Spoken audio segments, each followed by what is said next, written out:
Nah, coba kita urai satu persatu huruf-huruf yang keluar dari lidah tersebut. Yang pertama, qaf. Nah, sama-sama kita ketahui huruf qaf ini menurut kitab dari Asy-Syaikh Murabbina Kiai Haji Basri Alwi yang di dalam kitab Miftahul Huda fi Ma'rifatil Waqfi wal Ibtida, huruf qaf tersebut,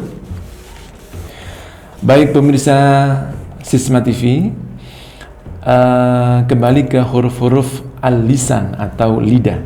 Yang pertama, menurut kitab Miftahul Huda karya dari Syekh Muhammad Basri Alwi, pengasuh pesantren Ilmu Al-Quran, yaitu yang pertama adalah qaf. Nah, qaf ini yaitu pangkal lidah. Nah, pangkal itu berarti dasar lidah, berarti hampir ke tenggorokan. Nah, itu pangkal lidah, dekat anak lidah. Nah, anak lidah itu yang di atasnya itu ya, dekat anak lidah, dengan langit-langit yang lurus di atasnya adalah tempat huruf qaf. Jadi para pemirsa Sisma TV, keluar huruf qaf itu pangkal lidah dekat anak lidah dengan lurus langit-langit di atas. Nah, langit-langit di atas. Jadi semisal, maaf ya, lidah kemudian pangkal dekat anak lidah di atasnya ini dan langit-langit yang lurus di atasnya itu keluar huruf qaf. Nah, bisa dirasakan ko agak berdekatan dengan tenggorokan bagian atas.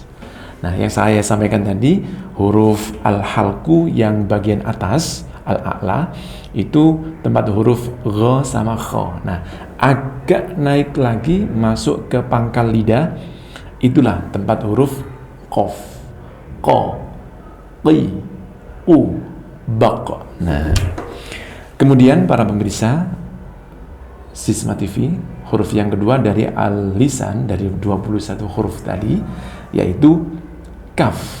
Nah, huruf kaf ini agak keluar sedikit dari tempat huruf qaf, itu tempatnya huruf kaf. Nah, ko, ka, kola. Nah, itu semisal pengucapan huruf atau membedakannya ya, ko, ka. Kalau qaf itu agak dasar, kalau ka agak keluar sedikit dari huruf qaf.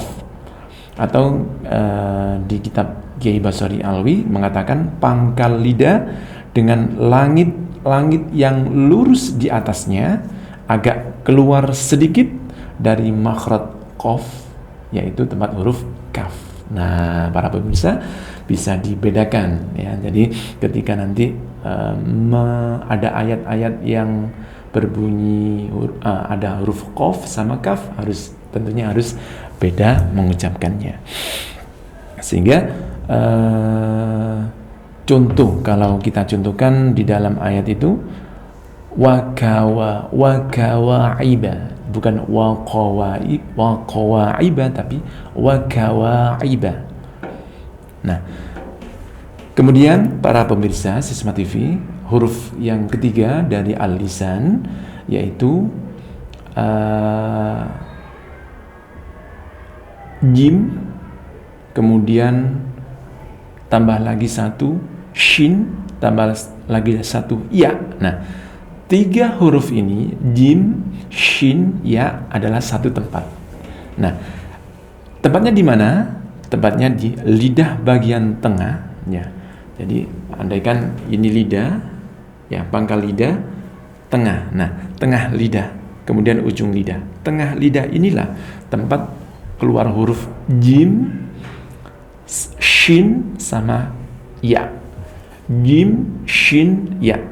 Keluarnya ada di lidah bagian tengah. Kemudian ada lagi huruf do. Nah, huruf do dari qaf, kaf, jim, shin, ya. Berarti yang keenam adalah huruf do. Nah, huruf do ini para pemirsa sangat unik, sehingga dikatakan dari semua manusia yang paling fasih mengucapkan huruf do hanya Nabi kita Muhammad Sallallahu Alaihi Wasallam. Nah, kita sebagai umatnya tentunya harus bisa minimal meskipun tidak persis tapi tahulah tempatnya dan hampir samalah, yaitu mengucapkan atau tempat keluarnya huruf do ini salah satu tepi lidah. Nah, andaikan ini lidah, salah satu tepi lidah, boleh sebelah bagian kiri atau boleh sebelah bagian lidah bagian kanan. Nah, sehingga tampak ketika mengucapkan huruf do itu, maka pipi kita ini agak agak menggelembung separuh, ya, menggelembung, ya, agak tampak. Semisal huruf contoh ya, bo. Nah, agak lidah ini geser ke lidah samping ini, lidah samping kiri ini terasa pengucapan huruf bo. Nah, bo. Nah, ada pula yang saya lebih bisa mempraktekkan huruf do itu dengan lidah bagian kanan. Ya, terserah. Pada rumusnya di dalam kitab Kiai Basori Alwi ini salah satu. Namun Kiai Basori pun ketika mencontohkan kepada kami, yaitu tepi lidah bagian kiri, ya, sehingga tampak gelembung yang sebelah kiri. Bo. Bisa dicontohkan di dalam ayat waladhdallin, atau kalimat lain fi dhalali, atau liyudhi'a, atau huruf dhammah atau harakat dhammah, ya, ta'dhuluhunna. Nah, itu tadi tempat huruf do. Kemudian para pemirsa Sisma TV, huruf yang tadi pertama qaf, kaf, jim, shin, ya, do. Berarti huruf ketujuh yaitu la. Nah, la di sini rumusnya adalah lidah bagian depan setelah makhraj dot. Nah, lidah bagian depan setelah makhraj dot. Nah, setelah makhraj dot yang barusan kita bahas ada di tepi kiri, maka di depannya adalah lam. Nah, kemudian huruf ke-8 yaitu nun. Tempatnya di mana? Tempatnya yaitu ujung lidah dengan gusi agak keluar sedikit dari makhraj lam. Nah, ini berurutan ya. Setelah do, la, nah, dot, lam, nah. Nah, kemudian huruf ke-9 yaitu ro. Nah, ro di sini, ya, ro di sini tempatnya yaitu ujung lidah agak ke dalam sedikit adalah tempat keluarnya huruf ro sama nun. Nah, sehingga ada kalimat Lorena. Ini memang unik ya. Sehingga kalau kita ingat ada satu kendaraan yang bermerek Lorena. Nah, mungkin berangkat dari sini mungkin atau dari yang lain ya. Kalau kita bahas makhrijul huruf itu ada berdampingan ya. Lam kemudian ro sama nun. Itu berdampingan. Lorena. Lam, ro sama nun. Nah, ini berdampingan di dalam tempat makhrijul huruf ini. Nah, namun kemudian ro di sini dari keterangan kitab Miftahul Huda karya Kiai Basori Alwi, ro di sini lebih ke dalam daripada nun dan lebih keluar sedikit dari lam. Nah, bisa dibayangkan ro di sini lebih ke dalam dari tempatnya nun, lebih keluar dari lam. Nah, jadi antara huruf lam sama huruf nun itu ada tempat huruf ro.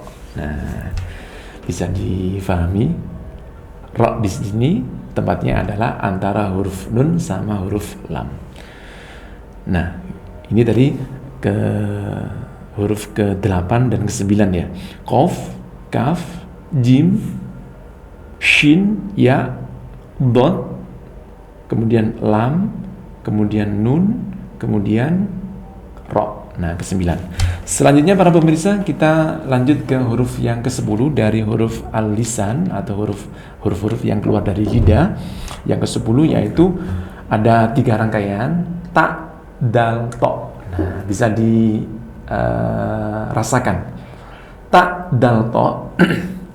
Para pemirsa, ta, dal, to ini satu rumpun, satu tempat keluarnya huruf yaitu ta, dal, to. Di mana itu? Yaitu ujung lidah. Nah, ujung lidah dengan pangkal 2 buah gigi. Pangkal 2 buah gigi yang atas adalah tempat huruf ta, dal, to. Nah, ujung lidah dengan pangkal gigi sebelah yang bagian atas itu tempatnya ta, dal, to. Ta, dal, to. Nah, itulah tempat hurufnya ta, dal, to dari anggota dari kelompoknya al-lisan tadi. Jadi 10, 11, 12 huruf ta, dal, to yaitu masuk di anggota huruf-huruf al-lisan tadi ya, ke 10, 11, dan 12. Kemudian huruf ke-13 satu rumun juga 3 huruf yaitu ro, ya maaf ya, zai, sin, sama shod. Zai, sin, shod. Jadi huruf ke-13, 14, 15 zai, sin, shod itu satu rumpun yang tempatnya di mana, yaitu ujung lidah dengan rongga antara gigi atas dan gigi bawah, dekat dengan gigi atas. Nah, jadi ujung lidah ya ada gigi atas, ada gigi bawah, itu tempat keluarnya za, sa, sama sho. Za, sa, sho. Nah, memang agak sedikit terdengar za ini kok memper jim. Iya, karena memang satu tempat yaitu al-lisan. Namun salah fatal ketika mengucapkan huruf jim menjadi zai, atau sebaliknya zai diucapkan seperti jim. Nah, ini menjadi salah fatal. Coba kita bedakan zai sama jim. Para pemirsa, coba kita contohkan dari ayat zai ya. Semisal kata azamta. Terlihat zai, azamta. Nah, kalau kita membacanya ajamta. Nah, sudah terdengar sangat berbeda, apalagi artinya. Nah, makanya para pemirsa Sisma TV, pembahasan makharijul huruf ini sangat penting bagi setiap muslim sebenarnya untuk mempelajari kitab suci kita, yaitu Al-Quran. Nah, pada pertemuan yang kali ini yang diangkat musyafahah, ya musyafahah, ini sangat penting sekali, terutama bagi para pembelajar Al-Quran. Nah, baik para pemirsa Sisma TV yang dirahmati oleh Allah, penting sekali di dalam pembelajaran makharijul huruf ini bagi semua muslim, karena mau nggak mau kita sholat harus pakai Al-Quran. Nah, para pemirsa Sisma TV, kita lanjutkan tadi tempat keluarnya huruf zai, sin, sama shod. Kemudian huruf berikutnya sa, dal, sama lo yang masih dalam grup al-lisan, yaitu sa, dal, sama lo.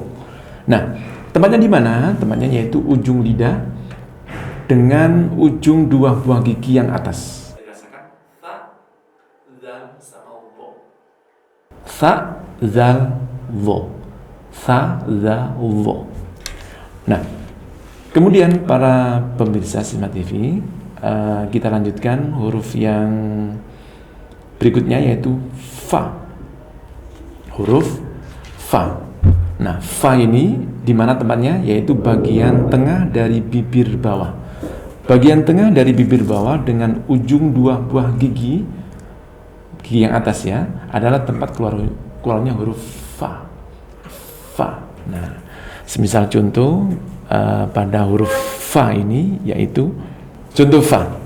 Fa'fu, fa'fu. Nah, itu tempat keluarnya huruf fa, yaitu bagian tengah dari bibir bawah dengan ujung dua buah gigi. Kemudian huruf yang terakhir yaitu huruf yang ke-19, 20, 21 yaitu waw, mim sama ba. Waw, mim sama ba, yaitu kedua bibir atas dan bawah bersama-sama. Kedua bibir atas dan bawah bersama-sama, yaitu keluarnya huruf waw, mim dan ba. Nah, itulah pemirsa Smart TV yang dirahmati oleh Allah. 3 dari 5 kelompok tadi, al-jauf yaitu rongga mulut, kemudian ke al-halku yaitu lisan dan al-halku yaitu tenggorokan, dan al-lisan yaitu lidah yang barusan saya sampaikan tadi. Namun ada 2 lagi yang masih belum tersampaikan, yaitu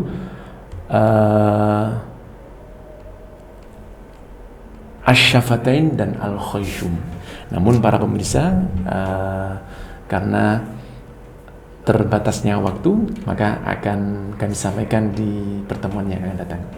Semoga yang saya sampaikan tadi tentang musafahah SBQ menjadi tambahan ilmu bagi para pemirsa yang mempelajari Al-Quran mulai dasar, makharijul huruf-huruf tadi, supaya menambah wawasan kita, dan ketika kita mempelajari Al-Quran maka hasilnya dengan baik dan benar. Mudah-mudahan kita semuanya mendapatkan syafaat dari Al-Quranul Karim, kalamullah, dengan harapan kita semuanya menjadi ahlillah dalam mengarungi hidup di dunia ini, bahagia bersama Al-Quran. Terima kasih atas partisipasi para pemirsa, semoga bermanfaat, dan akhiran wal afu minkum. Wassalamualaikum warahmatullahi wabarakatuh.